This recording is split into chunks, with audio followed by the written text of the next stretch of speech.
Top quality और consistent performance के लिए सिर्फ सिल्वर पंप नाम याद रखना।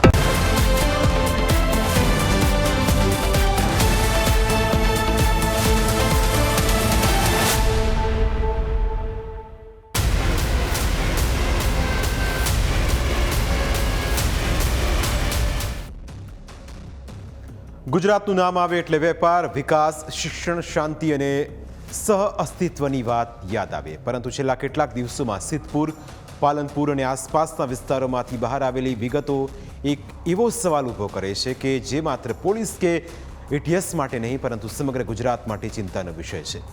સિદ્ધપુરની શેરીઓમાંથી પાકિસ્તાની હેન્ડલર સુધી એટીએસની તપાસમાં મોટા ખુલાસા થઈ રહ્યા છે. અગાઉ પકડાયેલા 8 આતંકવાદીઓના રિમાન્ડ દરમિયાન જે ખુલાસા થયા છે તે ખૂબ જ ચોંકાવનારા અને હેરાન કરનારા છે. આતંકીઓના તાર સિદ્ધપુરથી સીધા જ સરહદ પાર પાકિસ્તાન સુધી જોડાયેલા છે. આતંકીઓ તો પકડાયા પણ તેમના 2 આકા હજુ પણ એટીએસની પકડથી દૂર છે. હવે આકામાં એક પાકિસ્તાની હેન્ડલર અને બીજો કાશ્મીરી મિસ્ટ્રી મેન છે. પાકિસ્તાનમાં રહેલો જૈશ એ મોહમ્મદનો અબ્દુલ્લા સમગ્ર કેસનો માસ્ટર માઇન્ડ છે. તેની સૂચનાથી જ આતંકવાદીઓ સ્ટેપ બાય સ્ટેપ આગળ વધી રહ્યા હતા, ત્યાં સુધી કે તેઓ કાશ્મીર જઈને ટ્રેનિંગ પણ લઈ આવ્યા. પાકિસ્તાની હેન્ડલર અબ્દુલ્લાની સૂચનાથી જ કાશ્મીરથી એક માણસ વડોદરા આવ્યો. આ કાશ્મીરી આતંકીનું નામ ઠામ હજુ જાણવા નથી મળ્યું, પરંતુ પકડાયેલા આતંકીઓને તેના દ્વારા રૂપિયા 3 લાખ આપવામાં આવ્યા હતા. એટીએસની તપાસમાં સામે આવ્યું છે કે મોહમ્મદ આમીન શેરાએ તથા તેના સાગરીત મોહમ્મદ અય્યુબ કડીવાલાએ દારૂગોળો તથા ટાઈમ બોમ્બ બનાવ્યા હતા. ત્યારબાદ અન્ય આતંકવાદીઓની મદદથી એક જગ્યાએ ટાઈમ બોમ્બ ફોડીને ટેસ્ટિંગ પણ કર્યું. એટલું જ નહીં, આતંકીઓએ જુદી જુદી જગ્યાએ ટાઈમ બોમ્બ ફોડવાનું પરીક્ષણ કર્યું. જોકે આતંકવાદીઓએ બનાવેલા એકે બોમ્બ ફૂટ્યા ન હતા, જેથી તેમણે દારૂગોળો બનાવવાનું મટીરિયલ, ઘડિયાળનું time machine, battery, cell, wire તથા લોખંડની પાઇપ સહિતનો કાચો માલ ચાટાવાડા ગામની સીમમાં કચરો ફેંકવાની જગ્યાએ ફેંકી દીધો હતો. એટલું જ નહીં, મોહમ્મદ આમીન શેરાએ આતંકી અહેમદ ગાજીવાલાને કાર્બન મોનોક્સાઇડ, મિથેન, હાઇડ્રોજન સલ્ફાઇડથી ઝેરી ગેસ બનાવવાનું શીખવાડ્યું હતું.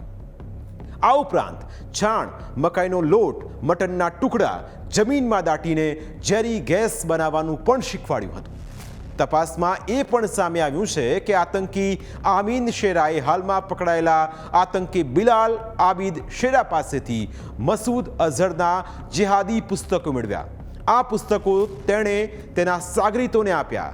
તપાસમાં ખુલાસો થયો કે આતંકી અબ્દુલ્લા ગાઝીવાલાએ આરોપી ઇબ્રાહીમ ગગા પાસેથી 12 બોરની બંદૂકની એક કારતૂસ લઈને આમીન શેરાને આપી હતી.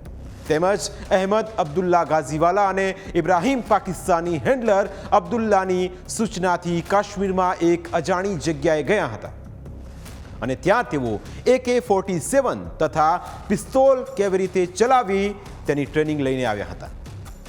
તેઓએ પાકિસ્તાની હેન્ડલર અબ્દુલ્લાએ મોકલેલા 3 લાખમાંથી તેની સૂચના મુજબ એક કાર અને એક મોટરસાઇકલની ખરીદી કરી હતી. તેઓ પાકિસ્તાની હેન્ડલર અબ્દુલ્લાની સૂચનાથી અમદાવાદની આજુબાજુના વિસ્તારોમાં ગાર્ડન હોય તેવી જગ્યાએ હોટલનો રૂમ શોધતા હતા અને તેનું લોકેશન અબ્દુલ્લાને મોકલવાના હતા, કારણ કે અબ્દુલ્લાના 3 માણસો હોટલમાં રોકાવા માટે આવવાના હતા. એટીએસે આતંકીઓના રિમાન્ડ દરમિયાન જે મુદ્દામાલ જપ્ત કર્યો છે તે સીધું જ આતંકી કનેક્શન ધરાવે છે. તપાસ દરમિયાન એટીએસે આતંકી અબ્દુલ અહેમદ ગાઝીવાલાના મકાનમાંથી તેના ભાઈ મુદસ્સિરનો મોબાઈલ જપ્ત કર્યો. મોબાઈલ ઉપરાંત ઇસ્લામિક રૂમાલ, કાળા કલરનો દુપટ્ટો જપ્ત કરવામાં આવ્યો. સાથે જ 3 સફેદ કાપડના પીસ, 3 નોટબુક જપ્ત કરવામાં આવી અને જૈશ એ મોહમ્મદના વડા મસૂદ અઝહરે લખેલું આઝાદી મુકમ્મલ યા અધૂરી નામનું પુસ્તક મળી આવ્યું. તેમજ આરોપી ઇબ્રાહીમ ગગાના ઘરેથી રોકડા રૂપિયા 1,30,000 મળી આવ્યા. આ ઉપરાંત જૈશ એ મોહમ્મદનો ઝંડો, એક ડાયરી, ઝંડો દોરવાની માર્કર પેન જપ્ત કરાઈ છે. સાથે જ કાળા કલરની નાની બોટલ અને પીંછી મળી આવ્યા. એટીએસે આરોપી ઝકરિયાનો મોબાઈલ, આતંકી આમીન શેરાનો મોબાઈલ જપ્ત કર્યો છે. આ ઉપરાંત બોમ્બ બનાવવાનું મટીરિયલ, સોડિયમ ફોસ્ફેટની નાની બોટલ, સેલ અને લાલ વાયરનો ટુકડો કબજે કરવામાં આવ્યો છે. અને આ બધું થતું હતું સિદ્ધપુરની અંદર. તપાસની ફાઇલોમાંથી બહાર આવેલા વિગતો કોઈ થ્રિલર ફિલ્મની કહાણી જેવી લાગે, પરંતુ દુઃખની વાત એ છે કે આ કોઈ ફિલ્મ નથી, આ ગુજરાતની ધરતી પર બનેલી હકીકત છે, અને એ પણ સિદ્ધપુર અને પાલનપુર જેવા નાના શહેરોની અંદર. તમે વિચારો કે કોઈ પણ યુવાન જન્મથી જ આતંકવાદી હોતો નથી. કોઈ બાળક જ્યારે પ્રથમ વખત શાળા કે મદ્રેસાના દરવાજે પ્રવેશે ત્યારે તેના મનમાં બોમ્બ બનાવવાનો કે જેહાદના નામે હિંસા કરવાનો વિચાર ક્યારે નથી આવતો. આવા વિચારો ધીમે ધીમે તેના મનમાં સિંચવામાં આવે છે. સતત પ્રચાર, એકતરફી સાહિત્ય, ખોટી શહાદતની કથાઓ તથા કેટલાક યુવાનોનું બ્રેન વોશ કરવામાં આવે છે. તમે કદાચ કલ્પના પણ નહીં કરી શકો, પરંતુ તપાસ દરમિયાન મોહમ્મદ આમીન શેરા પાસેથી જેહાદી પ્રવૃત્તિઓ સાથે સંબંધિત 1-2 નહીં 43 પુસ્તકો મળી આવ્યા છે. જરા વિચારો કે એક તરફ ગુજરાતના લાખો યુવાનો સ્પર્ધાત્મક પરીક્ષાઓ, રોજગાર, વ્યવસાય અને ટેકનોલોજીના સપના જોઈ રહ્યા છે, જ્યારે બીજી તરફ કેટલાક યુવાનોના હાથમાં રોજગારના પુસ્તકો નહીં, પરંતુ કટ્ટરપંથી વિચારધારાનું સાહિત્ય પહોંચાડવામાં આવી રહ્યું છે, અને એ પણ ગુજરાતની અંદર. ગુજરાતનું નામ આવે એટલે વેપાર, વિકાસ, શિક્ષણ અને શાંતિ નજરે ચડે, પરંતુ છેલ્લા કેટલાક દિવસોમાં સિદ્ધપુર, પાલનપુર અને આસપાસના વિસ્તારોમાંથી બહાર આવેલી વિગતો એક એવો સવાલ ઊભો કરે છે જે માત્ર પોલીસ કે ATS માટે નહીં, પરંતુ સમગ્ર ગુજરાત માટે ચિંતાનો વિષય છે કે કેમ નાના શહેરોની શેરીઓમાં ફરતા સામાન્ય પરિવારમાં ઉછરેલા અને મદ્રેસામાં અભ્યાસ કરતા કેટલાક યુવાનોના મનમાં એવા વિચારો જન્મી રહ્યા છે કે તેઓ હજારો કિલોમીટર દૂર બેઠેલા પાકિસ્તાની હેન્ડલર સાથે જોડાઈ જાય છે. તેની વાતોમાં આવી જાય છે.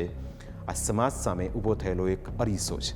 ATSનું કહેવું છે કે રિમાન્ડ ઉપરના 5 આરોપીઓને પોલીસ કસ્ટડીમાં લઈને અલગ અલગ ગુના સંબંધે પૂછપરછ કરી હતી, પરંતુ તેમને ગોળ જવાબ આપીને પોલીસ કસ્ટડીનો સમય પૂરો કરવાની કોશિશ કરી, જેથી ATSએ વધુ 10 દિવસના પોલીસ કસ્ટડી રિમાન્ડની માગણી કરતા કોર્ટે 7 દિવસના રિમાન્ડ મંજૂર કર્યા છે, અને તેની અંદર પણ કેટલાક ચોંકાવનારા ખુલાસા થવાના બાકી છે. પ્રાઇમ 9માં સમય થયો છે બ્રેકનો. બ્રેક બાદ અન્ય મુદ્દા વિશે વાત.